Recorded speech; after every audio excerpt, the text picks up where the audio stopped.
for me, it was like a big surprise because I couldn't even get a good goodbye for some of my relatives, friends. People from Spain in general may be a little more critic. They complain a little more. You have to remember, Costa Ricans in general are relaxed, the traditional pura vida, relaxed. I mean, there weren't like so many challenges. I mean, it was very smooth, like the process of me adapting there.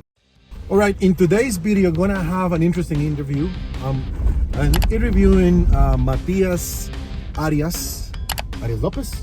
Yes. Arias Lopez. And you say, hey Pablo, you're crazy, you're interviewing a kid. How old is he? How this has to be of any value for the expat community? Well, let me say, Matias is, how old are you, Matias? What? How old are you? I'm 14 years old. 14 years old? Yeah. Man, you look like 10.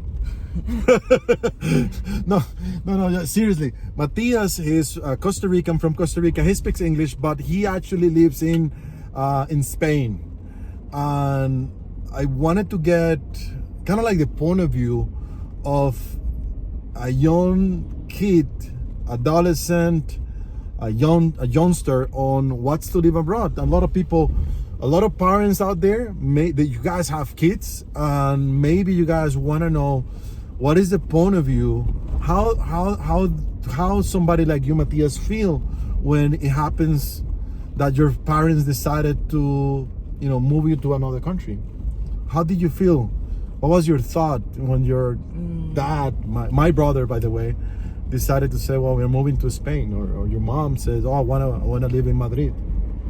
So it was kind of like out of nowhere.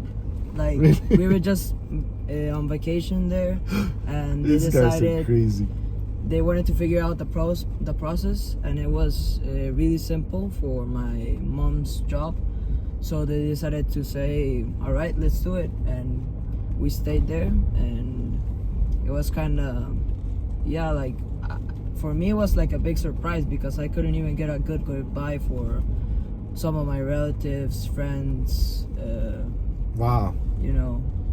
Did you regret any of this? I mean, at the start, it was kind of like, oh, I don't know if I want to do this. It's like, I was like nervous on it, but in the end, I really enjoyed it because Spain is like a bigger country, more opportunities, more, like, it's also an interesting experience to change countries because, the experience of. Wow. Yeah. It's definitely very enriched. It's a very enriching experience. But sometimes, I would say that was very risky. Maybe, what if you didn't like it? What if they decided for Spain, but maybe, what if can you tell us how it happened? Like, they were in vacations, and for like, I don't know, a few weeks in Spain, and then they decided to like, oh, I like this, I want to stay. So it was very very surprising. I totally got you.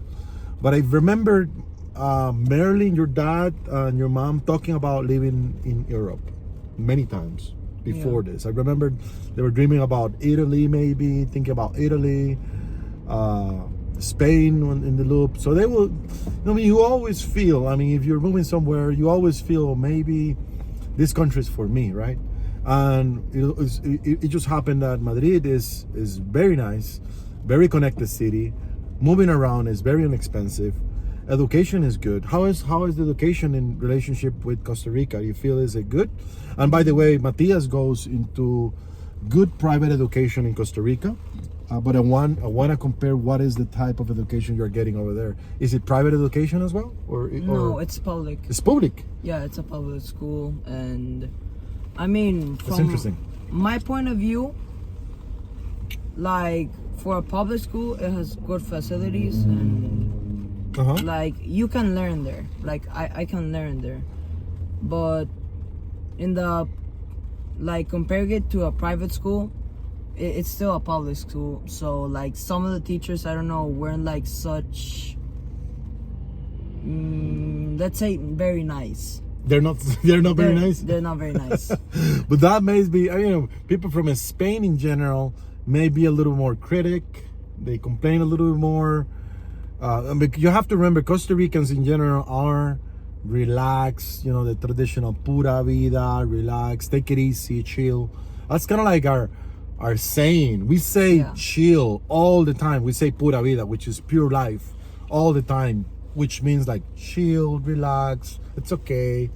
On other cultures in Europe, hear about the French, they're always complaining.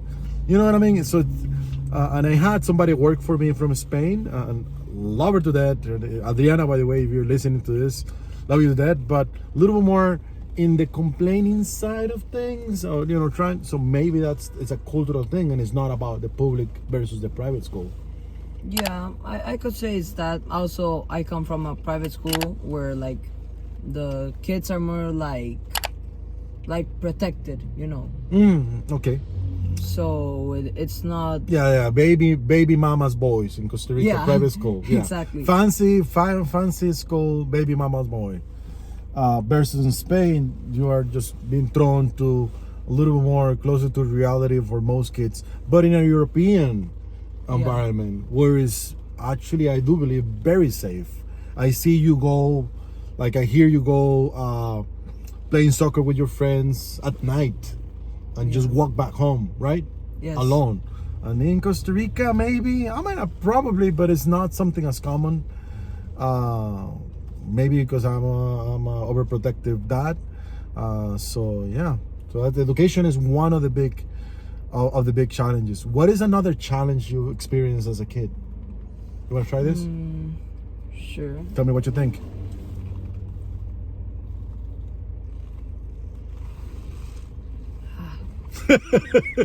It's not beer or alcohol.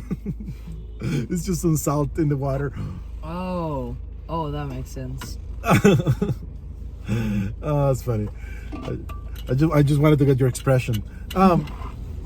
So, going back, do you experience any other challenge moving into another country?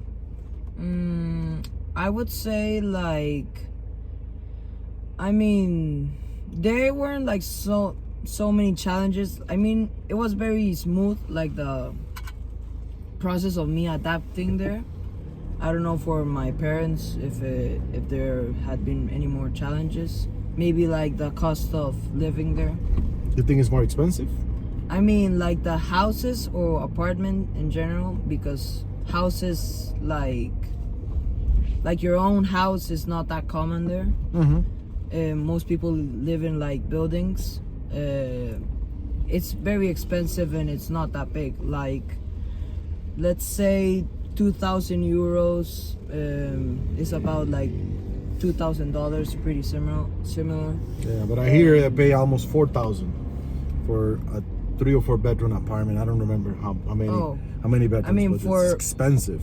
Yeah, for where I live, it's like about, I think, $2,000. Wow, it's expensive. It is expensive because it's very small. Yeah. And while in Costa Rica, I live in a house with 3 bedrooms and an extra office in a small gated community, and that's $1,300. So it's not even $2,000. Yeah. So, but you can say, but now rent is going up in Costa Rica. It's just more expensive. So something like my house, if I have to renegotiate that deal, probably cost me almost $2,000, $1,700, $1,800 maybe. So I'm staying quiet on that property. I don't want to pay more, but it's a fairly good deal. I've been there for a few years. So it's so interesting. How is social life? Were you able to adapt to other kids? Do you just manage to be around people from just Spain, from Madrid, or do you make some Costa Rica friends over there? I didn't see any Costa Ricans over there, not much, but there is a lot of like people from other countries. Okay. Like I've met a bunch of people from Colombia, Venezuela, El Salvador, you know, countries from America or... Anybody from United States or Canada? No, I haven't met anybody from United States or Canada. I'm sure there are people there from those countries, but you know, for most of the stories that I have received from my friends that are from like countries like Venezuela or El Salvador or things like that, is because they had to get out of the country because it wasn't as secure or the living conditions weren't very safe. Yeah, Spain is like a big escape hop from countries like Venezuela. I mean, a lot of Venezuelans or people that are looking for a better future. So it's a good opportunity country. Costa Rica is not as developed as Spain, but I would say it's in a lot better terms in general than most of these other countries as far as opportunities and education and so on. My guess is because you're in a public school, you are not gonna meet a lot of other kids that are maybe from United States or from United States or from Canada. A lot of, at least the people that I do business that I help in Costa Rica, Costa Rica, Panama, Mexico, they usually have their kids in private schools in Costa Rica or Panama. A lot of them. So I do imagine it could be the same thing in Spain. But you know, I really appreciate your willing to take this interview, my friend. Yeah, thank you for the opportunity.